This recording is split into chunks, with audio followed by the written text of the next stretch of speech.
हमारे देश की विडंबना देखिए। देश के प्रत्येक नागरिक को स्वास्थ्य की सुविधाएं देना एक राष्ट्र का कर्तव्य ही नहीं, जिम्मेदारी भी है। लेकिन हमारे देश में एक गरीब व्यक्ति प्राइवेट अस्पतालों का महंगा इलाज न करा पाने के कारण मर जाता है और एक अमीर व्यक्ति प्राइवेट अस्पतालों की लूट के कारण गरीब हो जाता है। स्वास्थ्य को मौलिक अधिकार बनाने की मांग को लेकर वरिष्ठ वकील और सामाजिक कार्यकर्ता अशोक अग्रवाल ने शनिवार को जंतर मंतर पर धरना दिया। उनके समर्थन में जंतर मंतर पर उनके एनजीओ के कई कार्यकर्ता और कई लोग एकत्रित हुए। सच न्यूज 24x7 से प्रोफेसर अशोक अरोड़ा की देखिए ये रिपोर्ट। मुझे याद है जब कांग्रेस की सरकार थी तो उनके हेल्थ मिनिस्टर को मैंने कहा था दिल्ली के अंदर कि आप ही शुरुआत करो, एक राइट टू पब्लिक हेल्थ ले आओ दिल्ली के लिए। तो उन्होंने कहा नहीं हम नहीं ला सकते क्योंकि हमारे ऊपर मुकदमे आ जाएंगे। और जब ये आम आदमी पार्टी की सरकार आई और मेरी मंत्री जी से मुलाकात हुई तो मैंने वही बात उनको भी बोली और उन्होंने भी वही बात करी जो पहले कांग्रेस की सरकार कहती थी कि भाई हमारे ऊपर मुकदमे आ जाएंगे। तो ये राज्य, कोई भी राज्य आज कोई कानून बना के अपने लोगों को हक नहीं देना चाहता, उसको ये खतरा रहता है कि अगर मैंने हक दे दिया तो वो कोर्ट में जाके मेरी खिंचाई करेगा। अब सवाल ये है कि हम कैसे क्या करें। 70% से भी ज्यादा इस देश के अंदर जो लोग हैं उनके परिवार की आमदनी 6,000 रुपए से ज्यादा नहीं है, 70% से ज्यादा। और 6,000 रुपए 5-6 लोग कम से कम औसतन एक फैमिली में होते हैं, वो कहाँ से दवाई का खर्चा उठाएंगे। लोग बीमार हो जाते हैं, उनके पास अस्पताल जाने तक का किराया तक नहीं होता है। बहुत सारे लोग तो घर पे ही जो है ना नॉर्मल वे में ही मर जाते हैं क्योंकि वो सोचते हैं कि अस्पताल में जाके हम ज्यादा दुखी होंगे। तो आज जो जरूरत है वो ये जरूरत है कि ये जो राज्य का जो सूची के अंदर जो विषय है स्वास्थ्य वाला, ये एक कॉन्करेंट लिस्ट में आना चाहिए। कॉन्करेंट लिस्ट कॉन्स्टिट्यूशन में ये होती है जिसके अंदर राज्य भी कानून बना सकता है और सेंट्रल गवर्नमेंट भी कानून बना सकती है। आज सेंट्रल गवर्नमेंट कानून ही नहीं बना सकती कॉन्स्टिट्यूशन के आधार पे, तो ये बहुत जरूरी है कि इसको कॉन्करेंट लिस्ट में लाया जाए। उसके बाद जरूरत है इसको एक मूल अधिकार बनाया जाए। मूल अधिकार एक ऐसा अधिकार होता है जिसके साथ कोई समझौता नहीं कर सकते। अगर मेरा ये अधिकार है कि मैं अगर बीमार होता हूँ तो सरकार की जिम्मेदारी है कि मुझे पूरा इलाज दे, इस पे कोई समझौता नहीं हो सकता। वो ये नहीं कह सकता कि आपको 4 दवाई चाहिए तो मैं 2 ही दूंगा, उसको 4 ही दवाई देनी पड़ेगी मेरे को। तो इसलिए बहुत जरूरी है कि इसको मूल अधिकार बनाया जाए। और उसके बाद जरूरत है कि सेंट्रल गवर्नमेंट एक नेशनल लॉ बनाए। क्यों बनाए नेशनल लॉ? क्योंकि हम देखते हैं कि बहुत सारे राज्य के अंदर कुछ भी व्यवस्था नहीं है और कुछ दिल्ली जैसे राज्य में जहाँ कुछ व्यवस्था है वहाँ पर बहुत जबरदस्त प्रेशर बन जाता है क्योंकि बाहर के राज्य के लोग उसमें आ सकते हैं, आते हैं। ये नहीं है कि उनका अधिकार नहीं है, वो आ सकते हैं। यहाँ पे कॉन्स्टिट्यूशनल अधिकार है हर एक व्यक्ति का देश के अंदर कि वो किसी भी हिस्से में जाके जा सकता है, रह सकता है, इलाज करा सकता है। पीछे आम आदमी पार्टी ने कोशिश करी थी कि जीटीबी हॉस्पिटल के अंदर जो दिल्ली के बाहर के लोगों उनका इलाज ही ना बने, ऐसा उन्होंने रूल बना दिया था। तो हमें हाई कोर्ट में उसको चैलेंज करना पड़ा और हाई कोर्ट ने जो है उसको उस रूल को खत्म किया।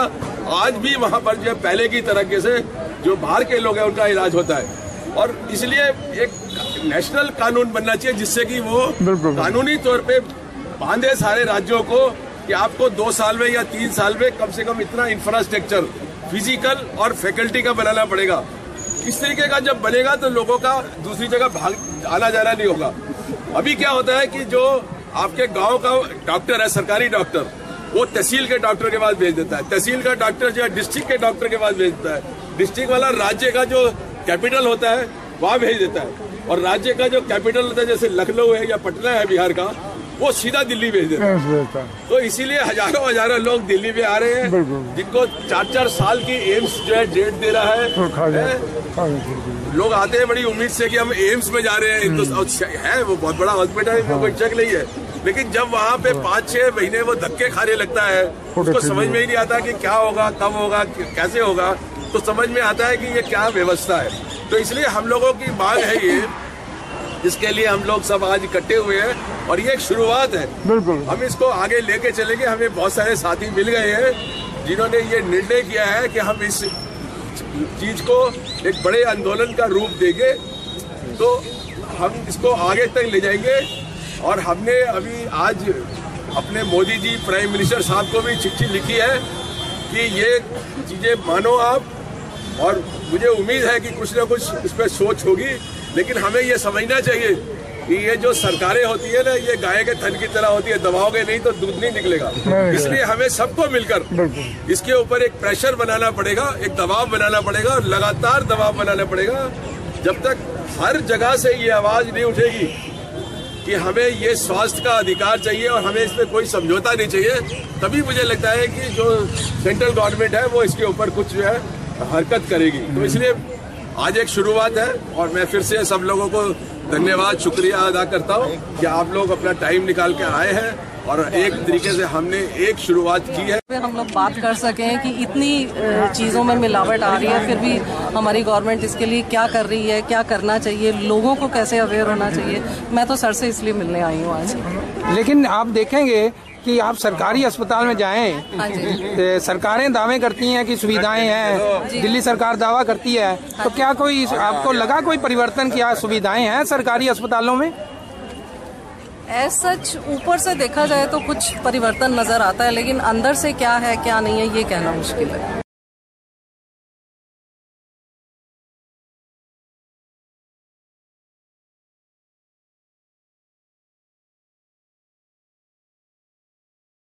आज जंतर मंतर पर हमारे बीच में वरिष्ठ वकील अशोक अग्रवाल जी हैं, जो स्वास्थ्य को मौलिक अधिकार बनाने के लिए डिमांड पर इकट्ठे हुए हैं। आइए इनसे बात करते हैं।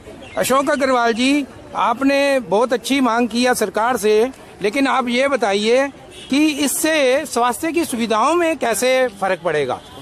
देखिए, आज तो आप जाएंगे और अस्पताल ये कहता है कि साहब नहीं, आप 50,000 रुपए जमा करिए तभी मैं आपका कोई इलाज, सरकारी अस्पताल की बात कर रहा हूँ। तो आप कोर्ट में जाकर उसके ऊपर मुकदमा करके उसको दबाव नहीं बना सकते कि वो आपका इलाज करे। वो कहेगा कि मैं, आपका तो कोई कानून ही नहीं है, आपका तो कोई हक ही नहीं है। तो इसलिए हक की जरूरत है और सुप्रीम कोर्ट ने बराबर कहा है कि जो आर्टिकल 21 है वो डिग्निटी लाइफ जो है, डिग्निफाइड लाइफ देता है, राइट टू लाइफ देता है।